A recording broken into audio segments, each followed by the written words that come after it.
So far, the Nature Nest Sirius cantilever rooftop tint has been great. No major mechanical issues. Over the summer, I opened the tint to test out a new piece of gear, and it appears that after about 6 months of use and sitting in the hot summer sun, the headliner adhesive failed on most of the shell. Here's the process that I went through to repair my tint, and so far it's holding up just fine. First, unzip the tint body from the shell. Then, unbolt the gas shock struts from the tint bed on both sides. When you take the second strut off, you may want to have someone help you hold the top, just to make sure it doesn't collapse closed or flip all the way open and overextend the hinges, which could cause damage. I used an adjustable stool to support the top when I laid it open. One thing to note, when I got to about 70% open, the top made a loud pop noise. I noticed that the shell catches on the aluminum channel that the hinges are mounted to. It didn't cause any damage, it just alarmed me the first time it happened. When I initially discovered the liner coming loose off of the shell of the rooftop tent, I reached out to NaturNest and they let me know that they had some glue batches on the earlier versions of the tent that did not hold very well. So this is a known problem that they've had on some of their early versions of the tent. They did let me know that on the current versions this should be taken care of, this should not be an issue.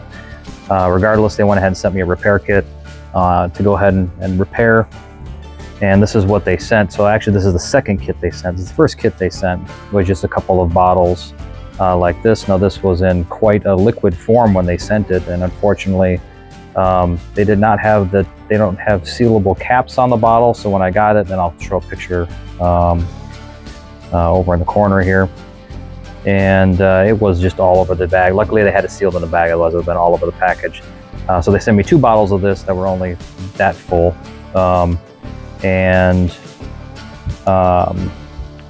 these have, looks like some glue needles that you would then put on the bottle if this was the route. You'd put this on the bottle here, and then you'd poke it through your material, inject it, and then use that for your glue. Unfortunately, I was not able to get to this project in a timely manner, and the glue is no longer liquid. It is solidified, not completely solid. It's almost like a rubber cement. I'm not sure exactly what kind of adhesive this is, but it almost feels like a rubber cement style adhesive. I looked around and tried to find something. Now, if you lay it on its side for long enough, this will eventually settle down to the bottom. So it is a little bit malleable.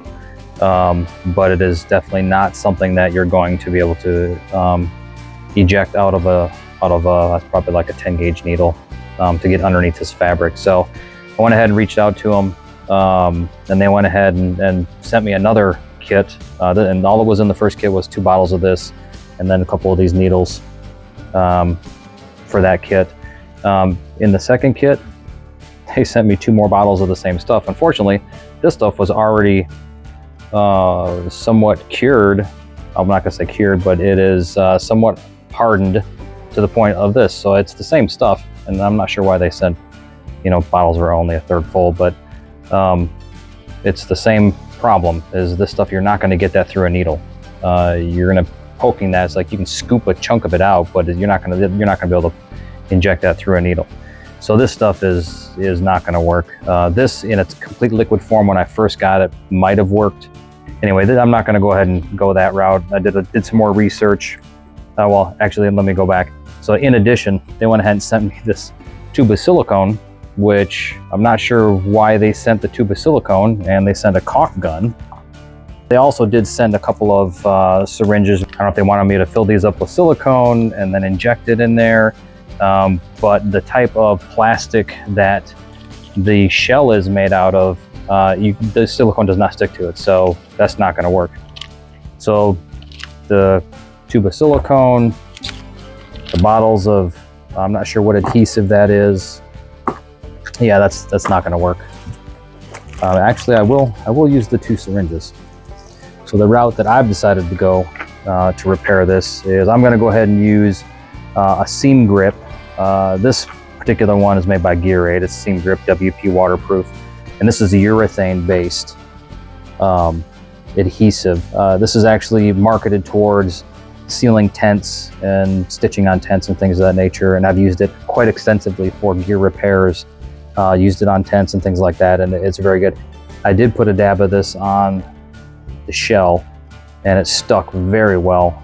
It's not going to have a problem adhering to that, and it's got a fairly quick dry time. I think 12 hours. It'll set up in a couple hours, and then I think you're completely dry within 12 to 24 hours.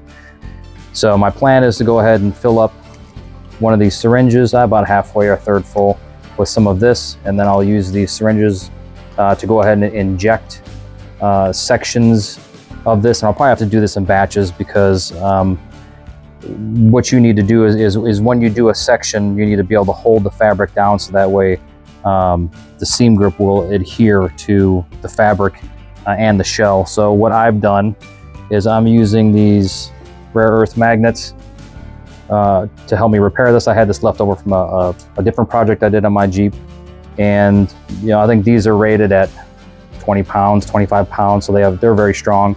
So basically what I'm doing is as the fabric is lifted up, I'll do an injection point, and then I will go ahead and put a magnet on, and I'll put the magnet on the other side, and then I will just place that over the spot that I do the injection, and that will hold that fabric down to the shell for that to completely cure. And then as I do those, I'll just work my way from the outside of the shell towards the inside of the shell.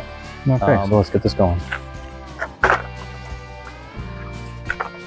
Now, if you do buy a tube of this and you don't use all of it, actually on the back it tells you that you can store this in the freezer to keep it fresh. And I have had this tube in the freezer off and on for probably about a year and a half, and it actually works pretty well.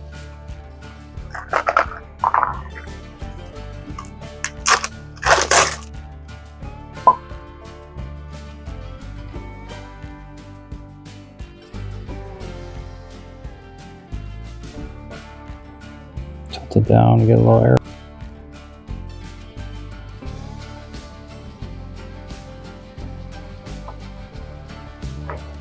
So the idea is to go ahead and do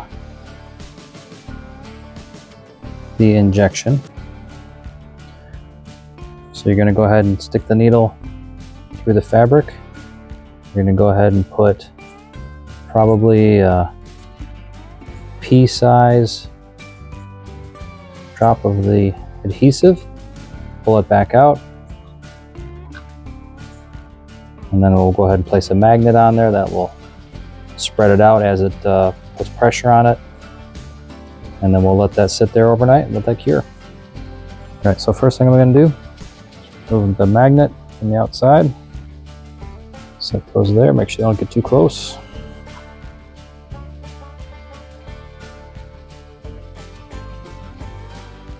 And I'm going to choose to try to go right around where the stitching is, probably a milliliter's worth.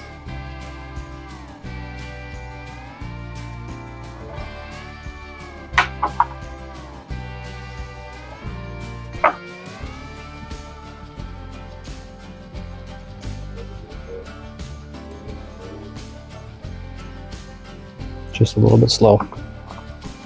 Maybe kind of smear it around a little bit.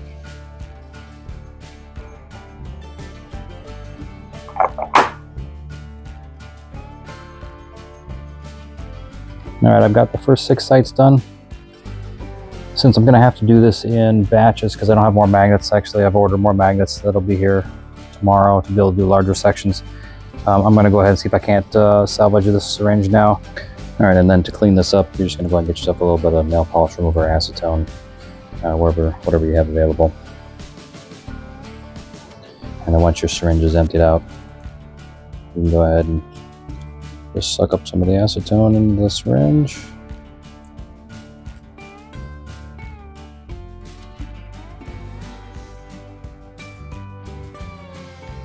Wipe off the needle. You might actually even be able to leave the acetone in there a little bit. Put the cap on it, and that will probably be good enough so I can reuse this needle. Okay, so it's been about 12 hours. Let's take a look and see how these first ones did.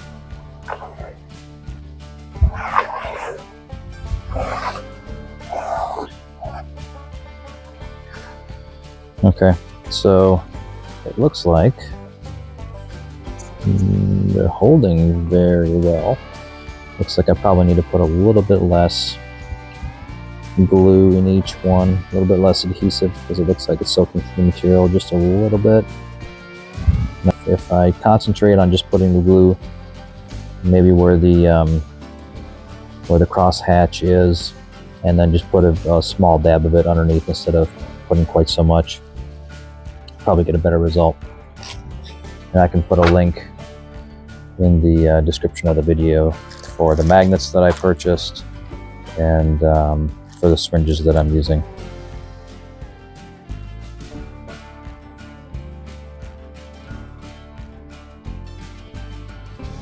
Have my seam grip in the freezer, waiting for it to thaw out here. This is the syringe that I used last time. I was able to use some acetone, suck it up in there, shake it around, squirt it out. So I think that I was able to salvage the needle and the syringe. So if you use some acetone to clean up afterwards, you need to do this in batches like I'm having to, where you do section by section. I'd like to be able to get away with maybe 1 or 2 syringes.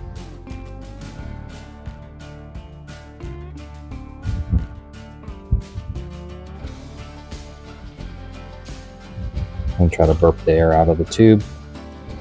Put the cap on with just a little bit on top of it. Smash that down, and then they'll have less of a tendency to be stuck.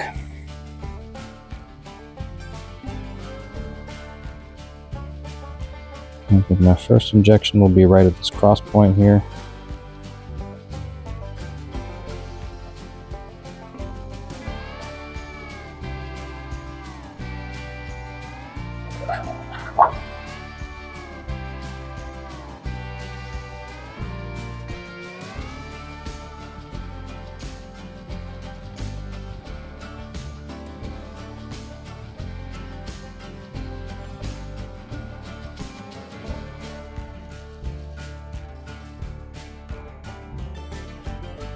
Inserting the needle, squeezing it pretty good for a count of 4, and putting the magnet over the dot. I'm keeping it centralized to the dot, that way it won't soak through on the padded part right here, and you won't notice it as much as this was back in this corner over here, where I first did a couple test spots.